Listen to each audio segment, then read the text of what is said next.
pleasure to have you here at Milliken & Company showroom in London. My name is Halsey Cook. I'm the CEO of the company. And I'm looking forward to tonight's discussion about how we can accelerate decarbonization and this esteemed panel that we have here. I'm so anxious to hear what you have to say. I'll just maybe kick off the subject a little bit about where we are as a company. About 5 years ago, we made a declaration that we were going to start publishing a sustainability report, which was not required for the company. We're a 158-year-old privately held company. We're a fifth generation descendants of the original founder of the company, Seth Milliken. None of the company is in management, but they stay active in terms of what the company stands for. So as a way to kind of begin that journey, we articulated our values for the company and we articulated a purpose statement. Together, we strive to positively impact the world around us for generations to come. And we said that we're about integrity, we're about excellence, we're about innovation, sustainability, and our people. And those 5 values drive everything we do. And we set out to put some goals together for 2025 and try and operationalize these values, which is a difficult thing to do, but we wanted to move from the words to results and change the company, if you will, for the future. So we have 12 goals, which are centered on people, product, and on the planet. And I think as we started that journey and started to create programs around decarbonizing and reducing our greenhouse gases, we found that it was a very natural extension that we should make the commitment to net zero by 2050 coming out of the Paris COP. And when we did that, I think, you know, living our values of integrity and excellence, we worried a lot about greenwashing.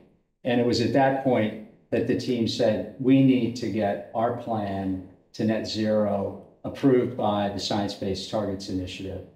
And so one of the things we're proud of is that we're one of the first 40 companies on the planet to have our plan vetted, and we will report out on that each and every year. So I'll just maybe conclude it there and say, let's jump in on decarbonization. As the CEO, I believe it not only is a great way for us to live our values, but there are, and we're seeing it unfold around us, existential dangers if we don't pay particular attention to carbonization. And I mean, like a long time ago. But what I find very encouraging is that we're seeing the problem, but we're also seeing a lot of the solutions at the same time. And the solutions seem to be gaining momentum as we move forward. So without further ado, Anne-Marie Angular, who has agreed to be our moderator tonight, is going to take us through a discussion here.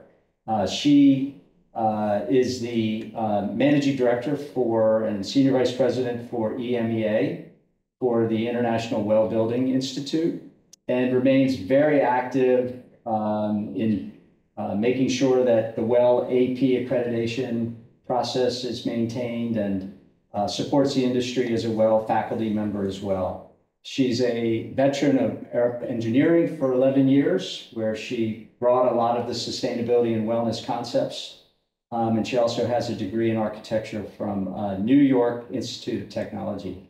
So thank you for joining us tonight, and turn the panel over to you. Great, thank you, Walter. Sure. Very exciting to be here. It's a real proud moment to be able to have this conversation in this location with this Milliken family who feel really passionate about this subject area. So I'm really excited to pull together such an incredibly interesting and diverse panel. So I'm going to do some really quick introductions here. Just to remind everybody what the subject matter is, it's why can't we decarbonize faster? The pathway to net zero in the built environment. And I'd like to start off by introducing Neil Pinnell.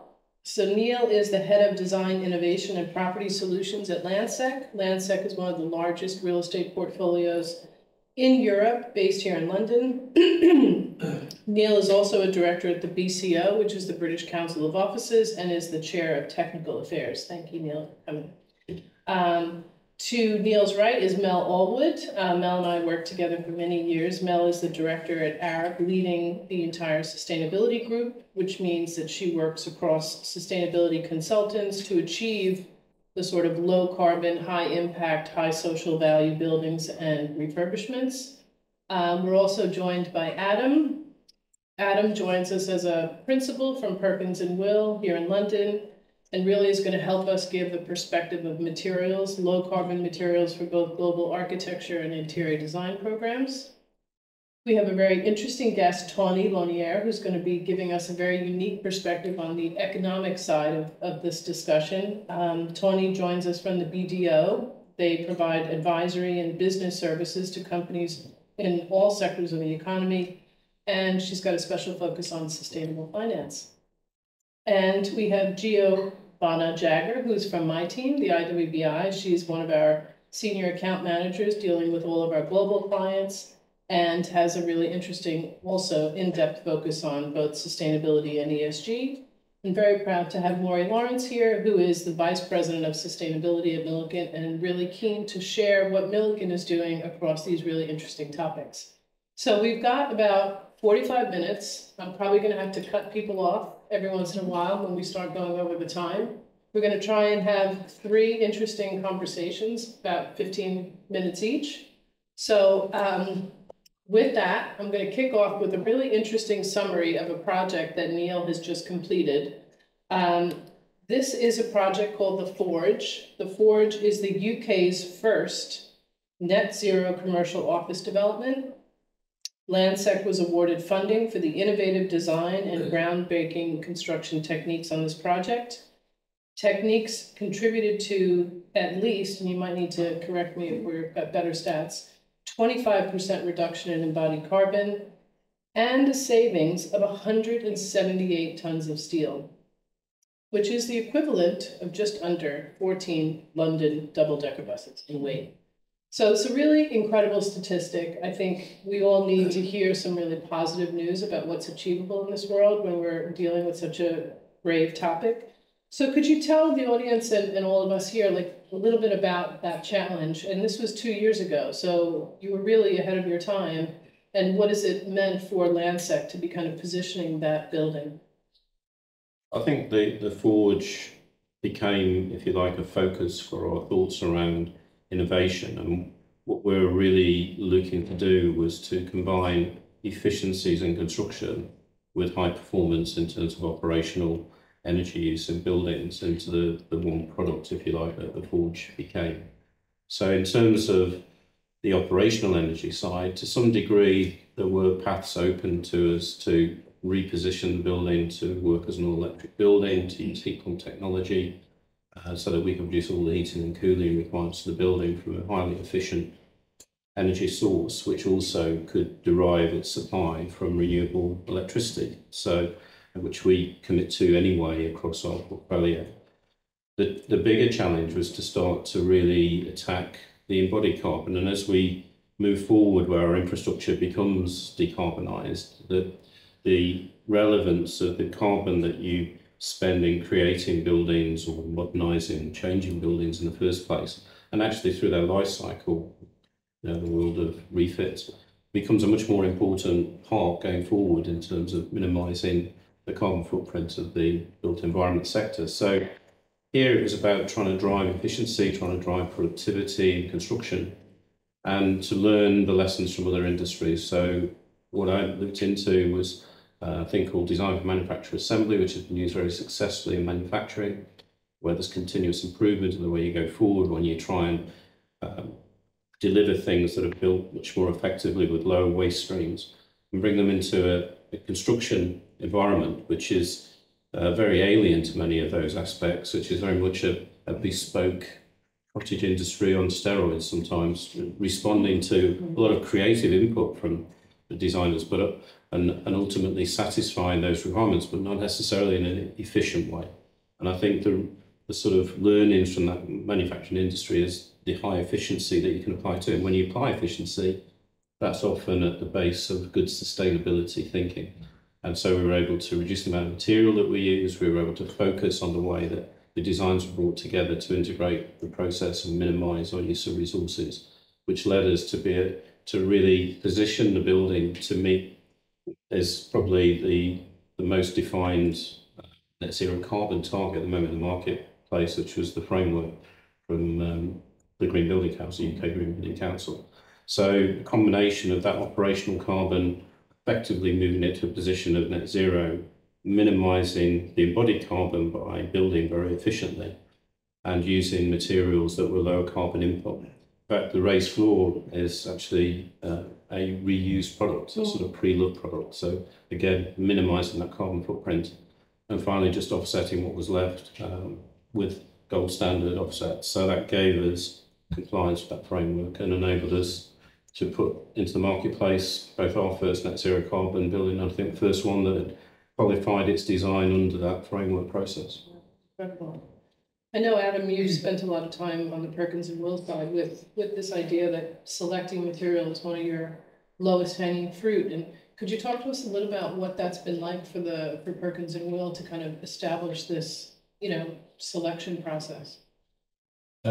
Difficult. I mean, one of the problems we find is there's so many different targets and metrics and beliefs, and so when there's 70 in our team, trying to instill consistently in what we think good practice is or what a good product looks like is really you can spend a lot of time and effort on just that rather than the actual specification or the creative input side of things. And so trying to remove the friction and the complexity of getting to good specification is a big part of our job. Is how do we make it easy for people to make the right decisions? But one of the key things that we're really struggling with now is really the movement from new to reuse or pre-loved, as Neil put it, products. Like how we can find the right balance between specification of new, high quality, highly positively sustainable products with products which have already been created and don't require virgin material extraction. And so that there's a lot of great products on the market that are sustainable products, and people can obviously be leading in that. And so that's kind of one side of the thing. But developing a market for second life products is really where we've been emphasising a lot of our time. We sort of feel as architects, we can only get so involved in the operational energy side of things, but the embodied energy, the embodied carbon is really where a lot of our focus is.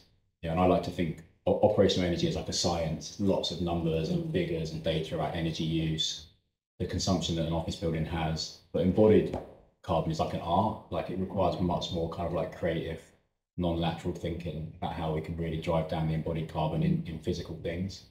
And so a lot of our time is on that, but we've sort of started to kind of move away from worrying about specification and thinking about process, because specifying good products is important, but how can we as a global business really influence the process of design and construction? That's really where we're going to get much greater benefits over a period of time.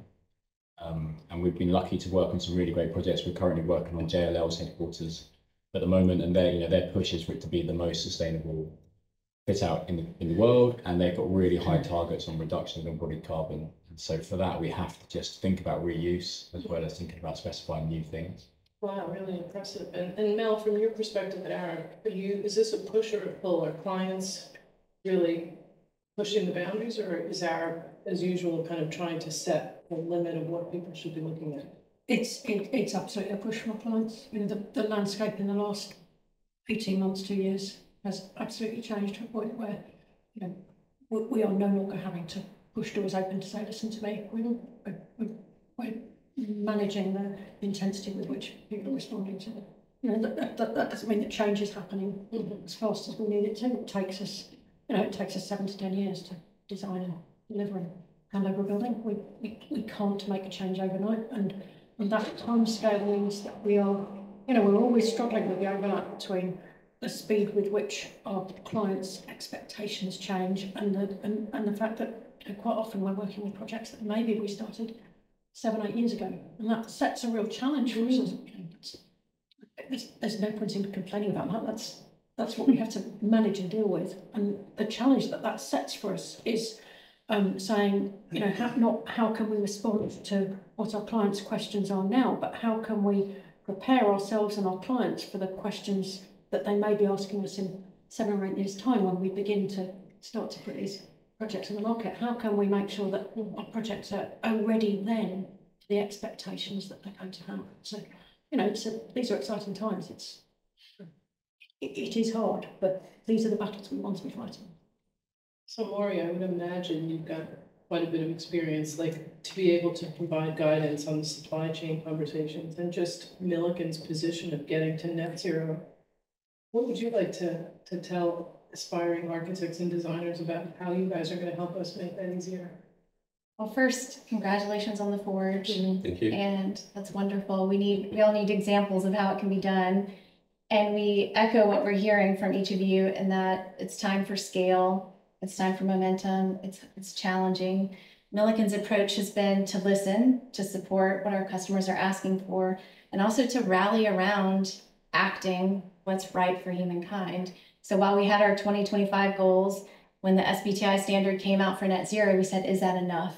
They were scope 1 and 2. We've heard you all say you really have to look at embodied carbon, and we knew we needed to look at all scopes. And we knew we needed to continue to create momentum. So we said, are we doing enough? And with the standard out, we went ahead and knew we needed to look at all of our scopes, account for them, and set aggressive net zero targets for 2030.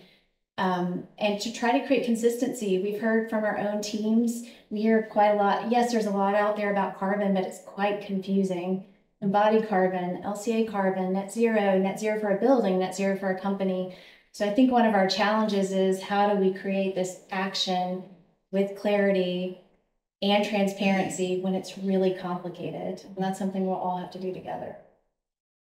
So I think we're gonna pivot a little bit from this conversation. So I think we've set a really good foundation, but I would love to hear from Gio first in terms of, you know, we're talking about, you know, very much focused on design, built environment outcomes, but there's another side to this, which is the economics and the ESG performance. And I know that your focus has always been on the ROI of social materiality indicators. And I think that will dovetail really nicely into Tawny's position here again about sustainable finance. So how do you help keep the alignment of the conversation that's strictly design, built environment related, but at the same time try and understand that there's a social materiality conversation here happening? And ESG has had it continues to, you know, require people to do a significant amount of transparency and reporting. Yeah. You know, I find the topic super interesting because in reality, what makes a building, the built environment, an effective environment is the people. So the importance of that aspect, yeah, you're right, it's a passion of mine to make sure that we're considering both people and planet when we're looking at strategies and reporting and how we move towards the right strategy for reporting. And that comes back to the asset management and asset owners into their ROI. The question we get asked regularly is, what does it mean to invest in a WELL product? What does it mean to be part of the WELL family membership? What does it mean? It means that we're considering that aspect as well as everything else. Earlier we were touching on the disaggregation, so many distractions, so much, what do we focus on, how do we report? And then you have to consider materials and all the things that are coming up. All of those end up costing a lot.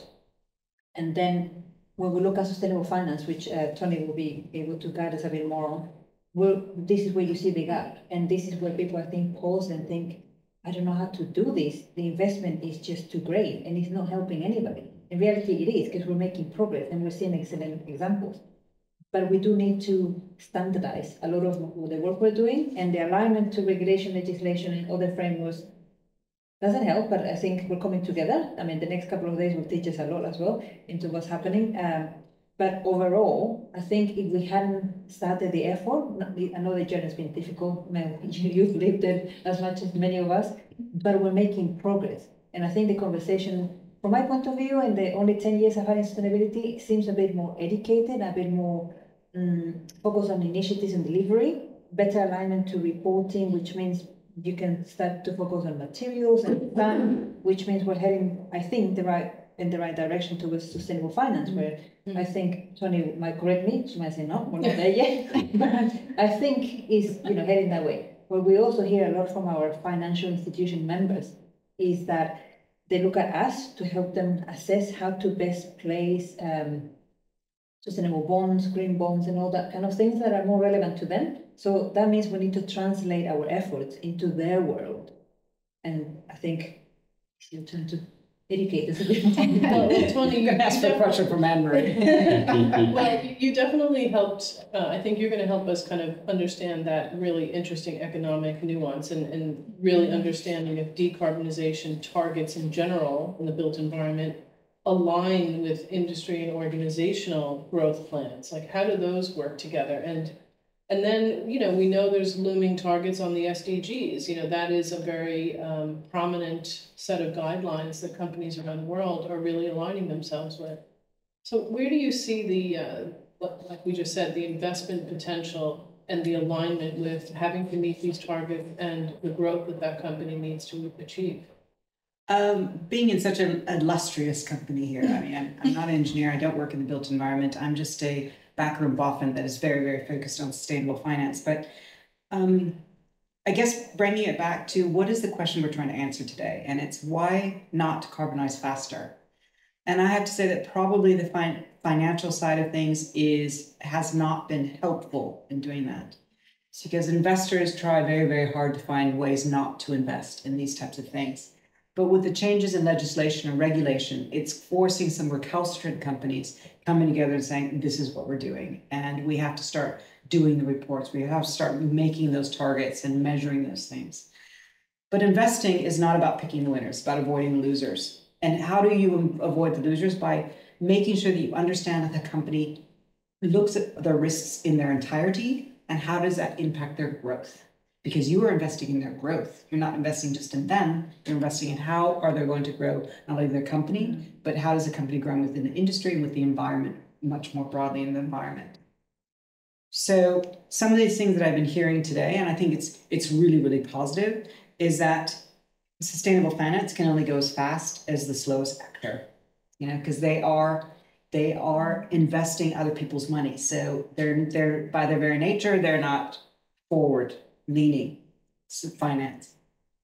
But on a flip, they are expecting now companies to have a net zero plan. It is no longer, oh, I have this net zero plan and aren't I fabulous? And look at the shiny thing that I just put together. It's now talking about if you don't have a net zero plan or decarbonization plan, you are then a pariah. You're being pushed then to the edges. But understanding the sustainability risk, understanding the ESG, and I use those two things in different ways. ESG is about metrics, it's about measuring, and sustainability is about the process. How do you become sustainable? So when you're an investor, you're looking at what is the growth of the company and what is the resiliency of that company. And in order to do that, you have to understand where's the data coming from, but you also have to understand is how does that company fit within their growth plans, within the industry, and within themselves, because that's what they're investing in. So if we get back to why not carbonize faster, I would probably say that the sustainable finance or finance itself has not been a huge advocate for going faster because they don't go very fast at all. But with the increasing quality of the data that's coming out, I think that we are going to see an increased quickness because we have regulation and legislation. The recalcitrant companies are starting to think, oh, how can I comply? And they're doing these things. I mean, rarely is there a Lancet that's looking so much further in the future that says, oh my God, this is the shining light on the top of the hill. You guys did a green bond. It was brilliantly, first one this year. Yeah, it was brilliantly embraced by the financial community, and green bonds themselves have gone up like gangbusters in the last half year. Why? It's because investors are starting to see we have the data now. We can then put it on our own models, and we can figure out how are you managing risk. What is it about resilience? How are you making sure that you're adaptive? Yeah. So Neil, tell us about the fund, the retrofit fund. Well, I guess it all fits together in that overall plan. I think you said that Milliken sort of embraced the SBR targets, and we did the same. I think we were the first real estate company to set a target based on the science-based input back in 2016. And then that sets you on a trajectory, and you have to start to plan out how you are going to achieve your goals. We adjusted that target after the COP to make a 1.5 degree alignment. And we've had to adjust again because the recent changes requiring much more Scope 3 emissions to be included in those targets. So we'd originally set our target to get to a net zero organisation by 2030, and we've had to revise that to 2040, but we kept all the targets that we had for 2030 in any case around energy and the buildings. And I talked about the Forge, which I think is a shining example of what you can do in new build with real efficiency-led, design-led thinking, that's thinking about how you make the products that are going to be used and how you put them together in an efficient and effective way. But that's all about the new product, if you like, we're putting into our portfolio, which needs to be net zero from the get-go, or else we're just giving ourselves a bigger challenge with our wider portfolio, which we've also got to reposition. And that's important to maintain our competitive position in the marketplace. More and more organisations now are looking to take the best real estate that they can in terms of its performance and all other aspects, but increasingly now they're asking the question about where it sits in terms of its carbon positioning. And I'm pleased to say on the Forge, our first occupier that signed up is actually a carbon company, Carbon Clean, and so we've attracted a lot of companies that are really looking at their own businesses and want to be associated with a building that's got huge credibility. So that is a market factor. It puts us in a competitive advantage when we're competing against others for those same customers. But we can't afford that our portfolio, which is the bulk of our investment, to just sit there and gradually fall into obsolescence. So we need to reposition it. So again, I think we're the first company to actually put a fund together within the business, 135 million, to reinvest back into those assets, to reposition them, to decarbonise them. And we're using various approaches, air source heat pumps to replace fossil fuel burning on site for heating, big investments in large scale PV, just getting the BMS systems to work better, and then looking at how AI can maybe help to supercharge that once we've got them to the best place they can be. And importantly, working with our customers to try and get them to work with us and look at the behaviours and how people use buildings, because that's equally important. And when you start modelling the performance of energy and use, you really need to understand how your building is going to work, but how people are going to use the building. And that all needs to come together to put us in the position that we're aiming for. But I think if we position ourselves in that way, then hopefully like-minded companies that need real estate solutions will look to us as one of their first choice providers, and that gives us hopefully a sustainable business model going forward, which is really important. May I just add something to this, Marie? What I love about the solution is that you are looking to solve more than one thing at one time. Yeah. When I first started 30 years ago, it was like we focus on climate change, and that's all we do. We'd have this one solution. And now a lot of companies are moving to say, if we can solve this, this is also solved, and this can be solved, and this can be. So finding a portfolio of solutions, but acting once and having the different solutions, which is incredibly powerful. So you have the social side of things as well. You know, how is the building used, and then how is the building built, and then how will the building, what is its end life look like as well? Yeah, and we can't ignore, people, what makes our business ultimately, and it's people that use buildings. So, investing in people who realise their potential, working with the communities that we work with, we take that all seriously too. So we have a social fund. We want to help give people opportunities in life, and also to create solutions for people, whether it's places to shop, to work, to live, to enjoy their leisure time. So the company has an holistic vision, and we're trying to fulfil that. It's not easy. I think you said there is a lot of challenges, and particularly in the world of embodied carbon, because it isn't as scientifically rigorous, certainly not yet, compared to operational carbon. But you've got to start somewhere, and you need to push. And that's why we need the cooperation of manufacturers, I think, and suppliers to help in that area, to actually give us accurate assessments of what their products contain and how that sits in terms of a carbon equation. And Maury, how did you find the focus on renewable energy targets as a business for Milliken across retail, manufacturing? What kind of a challenge was that to be able to address? Well, I'd like to say it's easy, but that's not true. All of these have trade-offs and complexities. But for sure, when we set our first renewable energy target in 2018, the one beauty of setting a goal is that teams mobilize and you surprise yourself on what you can achieve together. So we've been able to achieve that initial target of increasing our renewable energy to 100,000 megawatt hours per year. And then obviously to hit our net zero goals, we require much more renewable energy, not just for our operations, which is critical. We want to focus on what we can control, meaning our manufacturing sites, our showrooms, where we operate. But then we need to impact where we influence. So our supply chain, both up and down the supply chain. But specifically on renewable energy at our operations, now we're dependent. Climate change is a collective action issue. So policy really matters in terms of greening the grid and making sure the infrastructure is put in place. So we're active in that front. We also have been active in investing in renewable energy, both solar and credits.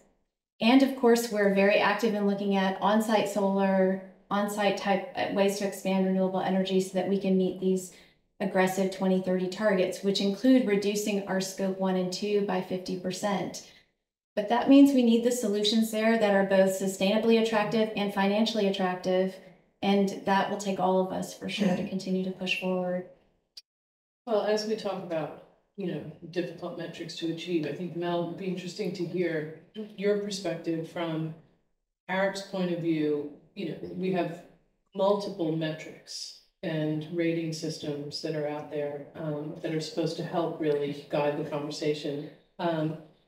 How do you think that these key metrics are helping, or are we still devoid of some clarity, whether it's net zero as a definition or sustainability targets or the alignment of sustainability targets and net zero definitions? What's your take on that?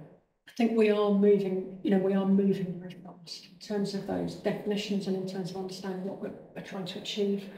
I think we're becoming much more articulate in defining what it is we're trying to do, and we're becoming much better at setting targets that will help us achieve that. And I think that situation has changed very much. I think it's really important for us to always be clear about what the target is trying to achieve. So, for example, the renewable energy target is a really great example. What we're trying to do there is not maximise the amount of PV powers that are built. We're trying to use that as a lever to minimise demand so that we can meet the reductions that we have with what we have available. And I think it's important for us as a community to make sure that we keep the pressure on being articulate about what we're trying to achieve and to constantly check back with ourselves to make sure that the targets that we're setting are the right targets to achieve the outcome that we want to achieve. Sometimes I think we all lose touch with that a little bit. And sometimes I think when we have a complexity of a number of different targets, it really forces us to take that step backwards and say, what else are we going to gain when we meet this target, and why do we need to do those two things at once? And I think the wellbeing piece is a really good example in buildings. Absolutely, we're trying to deliver low carbon buildings, but there's no point if we deliver buildings that people don't want to be in. A low carbon building that makes people unhappy is a sustainability fail. And that's a really good example for me of where it's really important for us to have two quite different targets. One about how do we drive towards net zero, and a second about how do we make sure that these are really healthy, thriving buildings that people like. So there's a limit to how simple we can make it, I think is the answer. It's a really interesting perspective, and I know, Adam, you're probably looking at this from recycling material, circular economy. We talked about these various materials and products that are coming back into the industry and having a second life. What do you think, what processes need to happen to make that more mainstream? Well, what I like to say recycling is bad, and I know people tell me off for saying that, but I think that is a kind of mind. When I was at school, we used to draw pictures of recycling, and that was great, right? But actually, recycling is not the answer. It is quite bad. We need to move beyond recycling. Of course, there is a place for recycling, and there is some good recycling, but a lot of recycling that happens in this country is it just gets shipped to another country, or we just burn it, and that's not recycling. And so I think there's some mindset shift in the kind of general public about we need to move beyond recycling being any sort of a solution. And so for me, the barrier really is around manufacturers and I spend a lot of time with, say, furniture manufacturers, and what I say to them is, I want to go into a showroom and I want to have the opportunity to buy new product, to buy second life products directly from manufacturers. In the same way that if I went into a Patagonia store, I could buy new or second life apparel, and I think Patagonia have done some really great things in terms of pushing the needle on reuse. And I don't think at the moment the reuse industry in construction is kind of third party people. So for example, the raised access floor example that Neil used is a great product. Raised access floors are, in our calculations, the largest contributor to embodied carbon in a fit out. So even if you can use second life raised access floor, you've already done a good job. But it's third party organisations who are intermediary in that process. And so I really believe until manufacturers, people who make products, really get behind putting in place systems where they can develop second life products out of their own loop, that's always going to be a barrier. I want to go and see people who are making stuff and be given the choice between new, which is often the right solution, and products which have come from a second or a more circular stream. So I think there's very few manufacturers across all of the different packages within the construction industry who are really embracing that as a business model. And I appreciate that it's a messy, complex, probably not very profitable business model to start off with, but at some point it will become a much bigger part of their business. And the raised access, for example, is used a lot, but it's a good example because the company that do it now, it's one company who are kind of leading that. They had no business for ages. It's had loads of raised access floor, nobody wanted to buy it, and now they haven't got enough raised access floor. So them, and I think it's been a 10-year journey from them, from thinking this is a good idea to anyone wanting it, to it becoming a problem of supply. And so it is a 10-year journey for people to go from the niche of reuse to a strong business case. But I truly believe that if you're not going to offer that service in the future, people won't be coming to you. So for me, manufacturers really getting on board with understanding how they can offer alternatives to new products is going to be the game changer for us to make the big changes. Adam, I couldn't support you more. What's really interesting about that is that what is really beginning to emerge with that kind of 10-year journey, which absolutely we see that completely from other perspectives, is that the barriers to doing that reuse piece, so often we've got enmeshed in the idea that those are technical barriers. But as you say, that most of the barriers to doing this are not technical barriers at all. Yes, sometimes we need to test things in ways to understand what they can do the thing. But so many of the barriers are around, can we achieve a warranty? Where are we going to store this? Yeah, logistics. Who's going to pay to move it around? Yeah. Who's going to deal with security and insurance? How do we collect the data to allow us to understand what the gap is between supply and demand? And I think the shift that's been happening is that we're really beginning to accept that those aren't one-off problems. Those are actually the environment that we have to solve in order to unlock this reuse piece, because absolutely we need to shift to a reuse model and not always. And when people say those things to me, those barriers, I say to them, if you're going to extract something out of the ground and make something, you have to go through a warranty process. You have to get the logistics. So people are doing that, but they're just taking from the natural environment, as opposed to the idea of urban mining, which is like everything we need is here. Everything we need to build another building is within EC1. If we could just access it appropriately and process it appropriately. So we already do it for new stuff. We can apply that same thinking for old stuff, but this isn't the margin financially on it, which is a different problem. It's the education piece that we're going through, though. You just said 10 years and so on. I've always said sustainability requires an aggressive and ambitious strategy with very soft landing, because by nature it needs to be inclusive, which means you need to educate all the people. There's a great mind that once said it's not easy being green.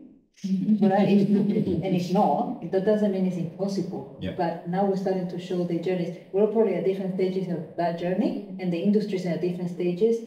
What I'm starting to see, though, the ability we have to influence the sustainable finance is going to cost them a bit more at the beginning. But like you said, it's not an option anymore. We're going into that world we're gonna be short of new items for different reasons, not just in the interior, but the construction, all those things. But innovation will happen when people relax a little bit more about, in terms of the strategy set, we can now start to soft land those ideas and implement and work together. But collaboration has never been stronger from all angles. Yeah, no, I agree. I agree. But I mean, I do feel that the barrier to accelerating decarbonisation is money. Like it's still more expensive. My belief is it's still more expensive to deliver a meaningfully sustainable building or interior than it is to deliver a non-sustainable building, and that's generally around economies of scale. So so when we're working with clients who want a fundamentally sustainable project, we say, let's just hope it costs the same as it would have done if we did for everything high value, high end new. That's our financial kind of like barrier for the project. Let's set a budget which is high quality, high end, everything new. Can we then deliver a sustainable project within that price point? Can we get a carbon budget that aligns with that financial budget? Obviously, not everyone can afford that type of spend, and so until it's no less expensive to deliver sustainable as it is to deliver a kind of standard project, it's always going to give clients, kind of like difficult decisions to be made until they start to get penalised for their carbon footprints as businesses, and therefore their carbon footprint is going to be a kind of taxable aspect of their business. It will then be cheaper to deliver a more sustainable environment because they'll save money on that penalisation. And until that happens, it's still really hard for companies to decide to spend more money for a sustainable solution. Well, I definitely think that Maureen's probably got some answers because she's been through the process of trying to find materials that are more circular. And I know that Milliken is really aggressively looking at take-back products and being able to really understand that it's not going to be easy to get the product back and take off the adhesives, but it's definitely possible. And we hear you, Adam. You're making a call to action for manufacturers on reuse and not just recycling. And certainly Milliken believes that advancing circularity is necessary to decarbonization. They're intertwined, gets back to systems thinking. We can't only focus on solving for their many levers, not just renewable energy, but also mindset shifts on how we view resources altogether. So Milliken is very much aligned and working on delivering solutions across both our products and our operations and how we train and work with our people. I do think there's this critical component in addition to material use and how we view circularity and carbon that ties into, yes, data is important, yes, these targets are important. We might come back to that, but this notion of social sustainability, how you put people at the center of the decarbonization conversation, I think will also accelerate because it's very hard for many to understand even what we're talking about or what the choices are outside of it's more expensive. However, if we make it an issue about safety and we start to really understand all the ways when you're looking at finance that risk and opportunities come up, when you're really looking at biodiversity and climate and air quality and your ability to enjoy a building or green space near it or feel safe in it or get to it, there's a very critical notion we all need to get better at in making social sustainability not over here separate and only about necessarily training or classical definitions of social, but how do social and planet intertwine inextricably so that we can advance material change conversations so that everyone understands the beauty of reuse. It's not a second choice, it could be a primary choice. That mindset shift is really critical to putting people first. And at Milliken, we report on people first in our strategy and in our report. We talk about putting people first. We want to engage our people and engage our supply chains and customers. And I think all of us need to figure out how better to unlock that. We can't bring everyone in through the data and metrics, but if we make it personal and we make it real to them, then we'll help accelerate. I think Lansec has also looked at social value as an outcome and potentially using the social value portal. Is that one of the tools that you're all using, or is the BCO also helping to kind of test a social value tool? I think the Guy, who's heads the sustainability group within the BCO, and he's very much in that space and has worked hard to create social value solutions that I think a lot of local authorities are using as well as clients. So yes, we've done that. We've done impact reports as well to understand what is the wider footprint impact of what we do when we develop buildings or refurbish and extend their life. So I think that it is a holistic picture. There isn't just one thing that you need to do. I think that there's a big responsibility, I think, with designers as well, because if I look back to the example of the Forge, yes, that was a new building, but the thinking in terms of driving efficiencies meant that we used a lot less material. We took a whole chunk of steel out of the building, we used less concrete, we used more sustainable concrete, but there was just good design thinking that went into it. The original design of the building, before I sort of took it over as a sort of innovation project, and we started to look at how to drive efficiencies. We significantly reduced the basement by about 50% in terms of area, about 70% by volume, which meant we were excavating less and we were putting less material into the ground to create space, and yet we were still providing the same product in terms of area, in fact a little bit more, because we worked hard on the efficiency of the building. So I think designers have really got to step up to the mark in terms of how they design things, and to look at more standardisation approach we go forward. The other part of DFMA is to look at things as kits of parts which others can use. So, and if you then create more standardised components that are used in construction, buildings, when they are ultimately disassembled, you get the parts back again. And if with the technology that we've got, that we can track the life cycle of those products, then you're in a position to be able to make that next use of them so much more easier than it is now. We're already seeing, the example of the raised floor is one example. Another example, steel is a very energy intensive product.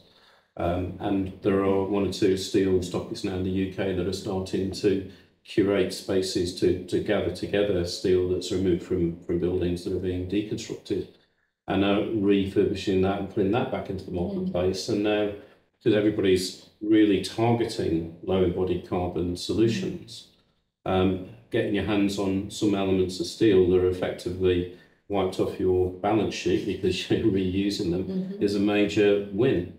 But trying to get the right sizes is challenging, because you're working with a back catalogue that was never thought through to be used in that way, but our front catalogue can be. So as we go forward, we can make that process easier in the future. So there's responsibilities on everybody, I think, in the whole eco-structure of the built environment, from clients setting themselves the targets and pushing themselves to make a difference in the way that they behave, but also then the response from the designers, from the contractors, and from the supply chain, so manufacturers key within that, to provide the right solutions and to do the thinking that's needed to enable the future to be much more sustainable in the past. What I'm hearing here, somebody doesn't work in the built environment, is I'm hearing the fifth dimension. To me, the fifth dimension is about imagination. You have the fourth dimensions, fourth being time, but the fifth is about imagination. And what I'm hearing here from this roundtable is about imagination, how to be creative, how to be innovative. So it's not about the targets. It's not about recycling, but it's about, we know that we have planetary boundaries. We know that we're dealing with these restrictions. How can we be innovative? And I liked your point when it comes to thinking about the social sustainability. Humans are amazing at being adaptive. So even if it's going to go up by 3 degrees, I guarantee you somebody will adapt to that, right? But what we're trying to do here is saying, we're comfortable with how it is. We know how it works. Let's be innovative. Let's use our imagination to actually maintain how it is here for future generations, which is the Milliken way, right?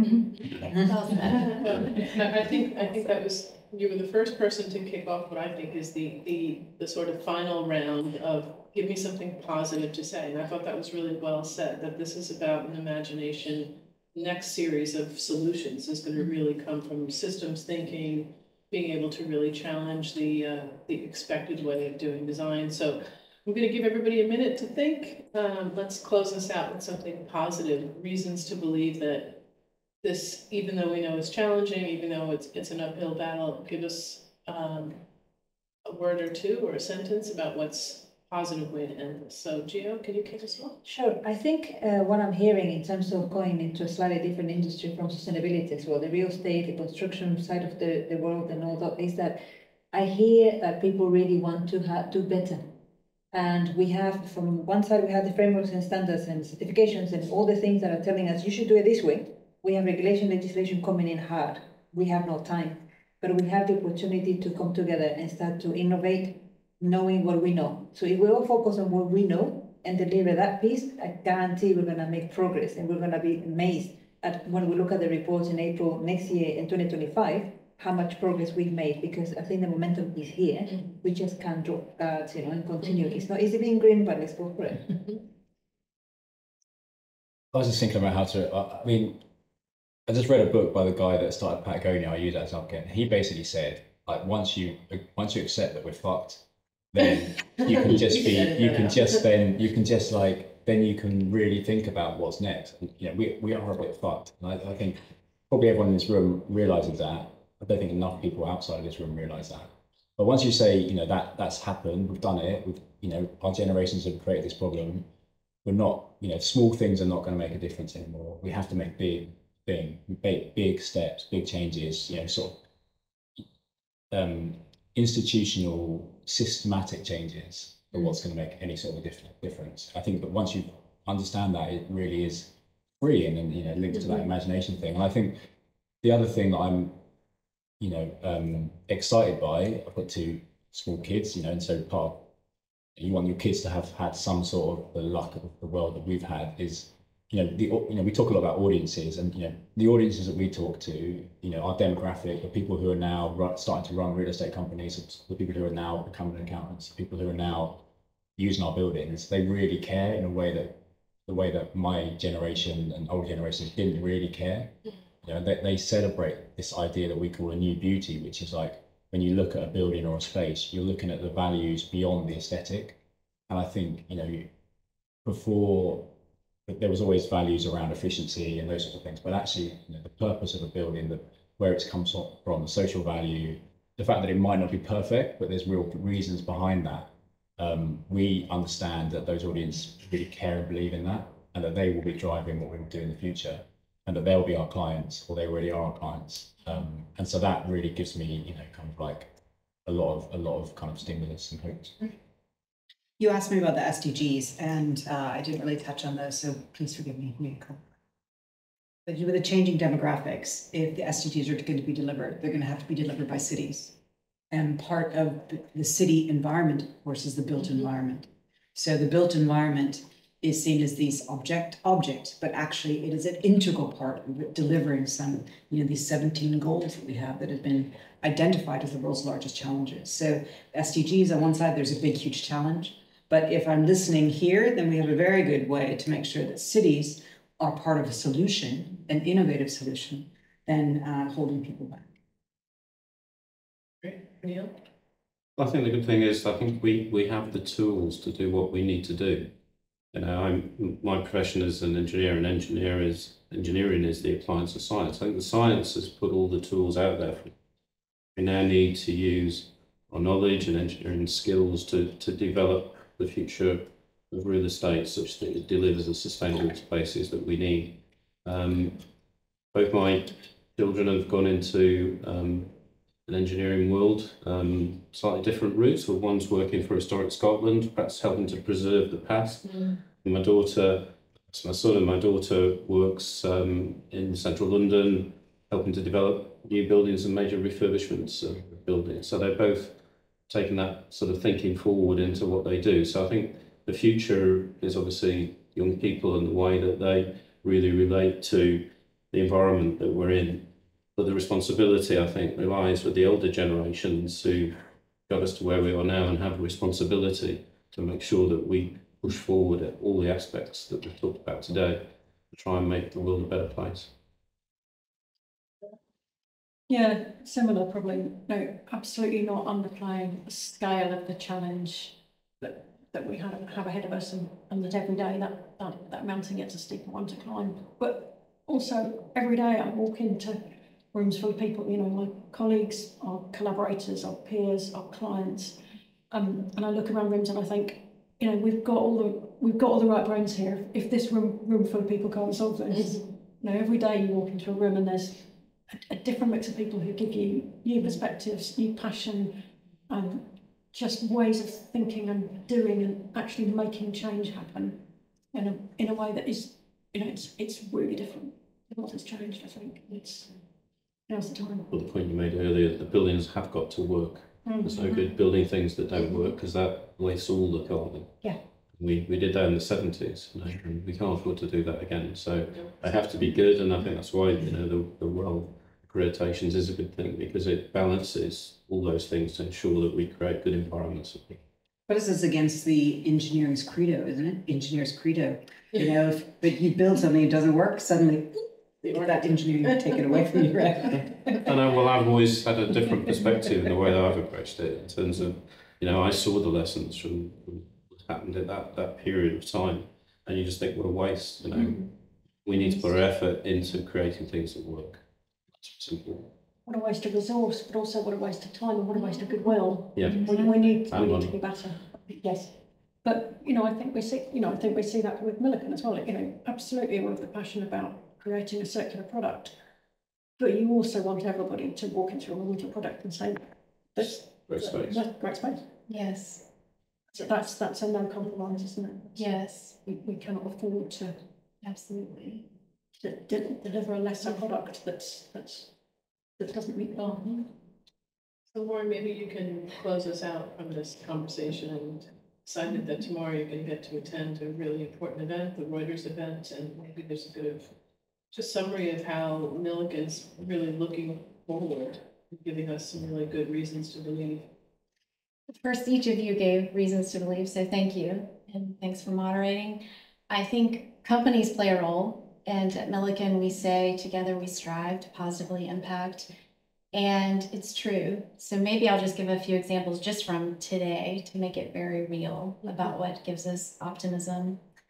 First, conversations like this, coming together across functions and professions to have important dialogue. And as you mentioned, our CEO's here to have conversations with over 1,000 people on how to scale decarbonization faster. So you have your top leader committed to those conversations.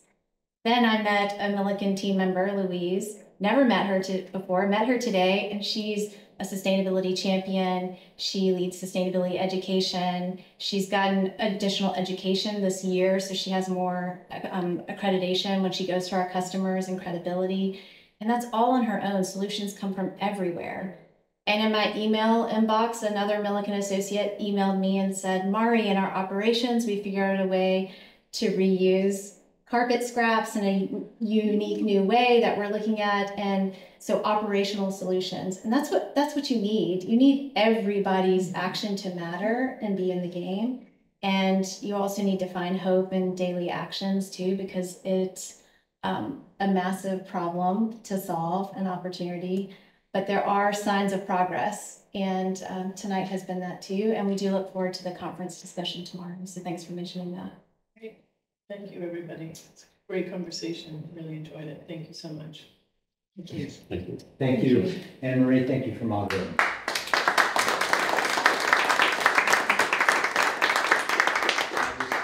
To the whole panel, I talked initially about trying to operationalize our values, and I see such evidence of that here. And these issues are going to outlive all of our careers, but it's very, very heartening and encouraging to see so much progress and attention and intellectual and energy being put into it. So thank you for Thank you. It was doing such a nice job. What a privilege. Thank you so much. Thanks.